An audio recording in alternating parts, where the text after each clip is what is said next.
Hello everybody and welcome back to CapCut tutorial series, and in this video we are going to be learning how you can create those viral time ramp videos in CapCut. So let's just import two videos onto our timeline, and now what we are going to be doing is that we have two of these videos. So let's just replace this video with something else.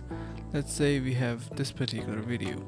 So what we are going to be doing is that placing videos onto same layer, and we are going to be making some speed effects. So what we are going to be doing is that head over to your speed section from the top of your screen. You can also see this on your phone as well.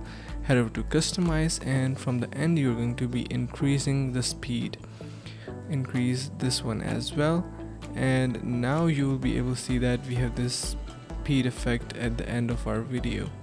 And on the second video we are going to be doing same. Head over to customize and increase speed from the start of the video. So as you can see, we are going to be increasing the speed from the start, so it gradually speeds up, and now you will be able to see that we have this really nice speed ramp effect in CapCut. I hope you found this video helpful.